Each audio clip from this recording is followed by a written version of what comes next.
everyone, welcome back to my channel, and this is Faryal Khan from Scrumptious Cakes by Faye. And in today's video I am going to show you how to make this very pretty cake. You can have this cake for a gender reveal party, you can have this cake for a baby shower, you can have this cake for welcoming a baby girl. So yeah, and it is very simple but looks really pretty. So I'm gonna show you how to make this. So if you want to know how to make this, then please keep on watching. I'm taking this 10-inch MDF marble board. I'm going to link this product in the description down below. I'm going to take my 6-inch cake.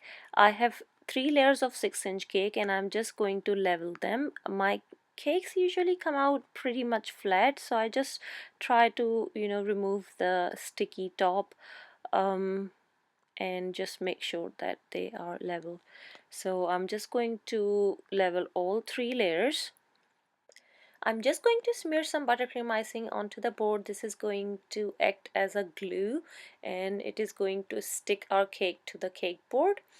Now I am adding the cake and then the buttercream icing on the top of the cake layer, and I'm just using an angled palette knife to spread the buttercream. I'm using white chocolate buttercream. That's what I use for my red velvet cake. Now I'm adding another cake layer and making sure that the cake is aligned from the bottom cake layer, and then I'm adding more buttercream and doing the same process, just using the palette knife to make sure that the buttercream is leveled. So for the last cake layer, I'm going to turn it upside down so we get the flat top, and I'm just going to gently press it down so it is stuck with the buttercream. I'm just making sure all 3 cake layers are aligned with each other, and I'm just removing the excess buttercream which is coming out of the layers. I am going to use a little bit of white chocolate ganache just to add around the buttercream layers. The reason I'm doing this because the buttercream from between the layers can bulge out sometimes. So the ganache, once it sets hard, and it acts as a wall around the buttercream layer, and it is going to prevent the bulging. You can find the recipe of this white chocolate ganache on my channel. I will link the video in the description down below, so do check that out. If you don't want to use ganache, you can just use the buttercream. So once I have done the ganache layer, I'm going to put the cake in the fridge for about 15 to 20 minutes until the ganache is set. I am taking a little bit of buttercream to color it pink, and I'm using pink gel color to color my buttercream. I'm going to create 3 different shades of pink by using the same gel color. I'm going to make a very bright pink color and a medium tone pink color and a very pale pink color. As you can see, we have pale pink, medium pink and very bright pink. So the rest of the buttercream I have colored with the black gel color to create this gray color. I am starting with the top. I'm adding a dollop of buttercream on the top, and I'm using my flat palette knife to level the top, and then I'm going to add the buttercream around the sides. I'm going to use a generous amount of buttercream because once we are going to start the scraping and smoothing, we will remove most of it. So right now I'm not too worried about the smoothness of the buttercream. I'm just covering the sides. Once the sides are covered with buttercream, I am going to switch to this side scraper from Cake Craft Company. This is an acrylic side scraper. I absolutely love this product. So what I'm doing is I'm just keeping the scraper at 90-degree angle and slowly moving my turntable and scraping the buttercream. As you can see, if you want to invest in one thing, then I would highly recommend to invest in this smoother. This is really good product. So once the sides are done, I'm gonna take my palette knife and I'm trying to smooth the top. But once you start smoothing the top, as you can see, you're gonna create a lip on the side, so be mindful about that. This will take 1 or 2 tries to go, because sometimes you do get air bubbles in the buttercream, so you have to like redo the buttercream, then do like repeat the process again. So that's what I'm doing here. I'm just applying buttercream where I can see there are holes in the buttercream, or I missed some places, something like that, or where I want more smoothness.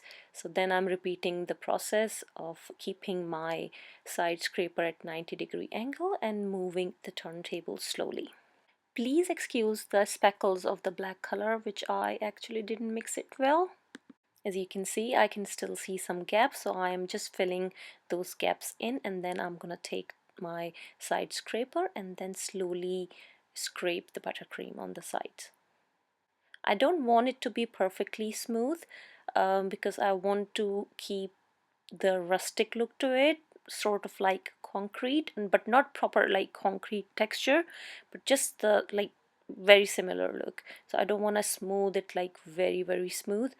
So now I am removing the top buttercream and smoothing it out.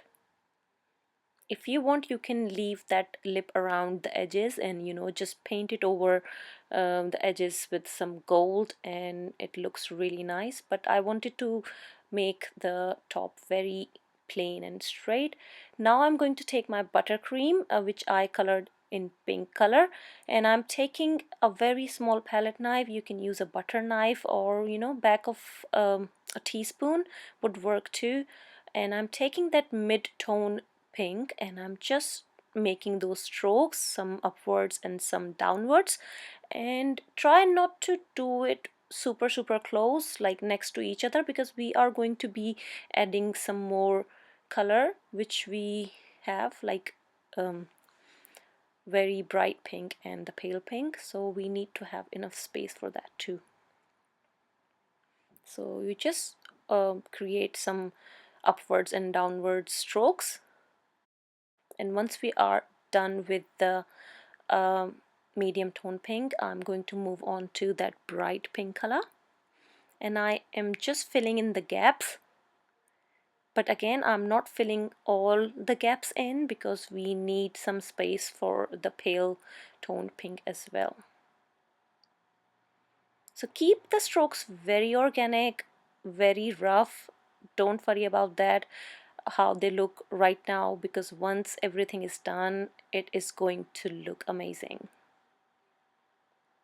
And I absolutely love the organic texture, where you do the strokes without, you know, thinking what you're doing.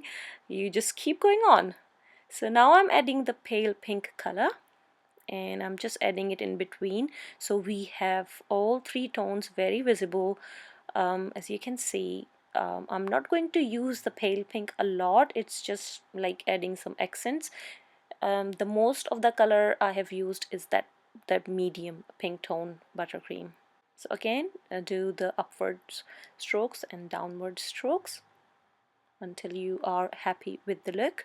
If you think you are unable to see the medium tone pink from some places, you can like go over the medium tone pink strokes as well if you want to. So I am happy with this right now. Now I'm taking the Faye Cahill Lustre Dust. I hope I'm saying the name right. I apologize if I'm saying the brand name wrong. I have mixed the luster dust with some lemon extract to make a paste, like a paint, and I'm painting over the raised sides of the strokes. I'm not painting all of them. I'm just adding some accent of gold, you know, just adding on some of them, like not all of them, as you can see, just to brighten it up and making the raised part stand out a little bit more. I am going to add this geometric cake heart. I will link the video tutorial for this heart in the description down below. They are very easy to make, and you can make them in advance. So I'm using just one heart, and I'm using a little bit of buttercream to stick it onto the board. And I have this beautiful cake topper which I ordered online. from AliExpress or eBay. I'm not sure, it's been a long while when I got that. And I'm using one macaron next to the heart as well. So guys, here is the finished cake. I hope you like this tutorial. I just wanted to show the close-up of the strokes. So I'm just holding the camera in my hand to show you that. And the heart, look how I have made the strokes with the 3-toned buttercream. So yeah, that's our finished cake, and I hope you like this tutorial. If you did, then please don't forget to hit the like button and subscribe to my channel if you haven't already, and I'll see you in the next video. Bye.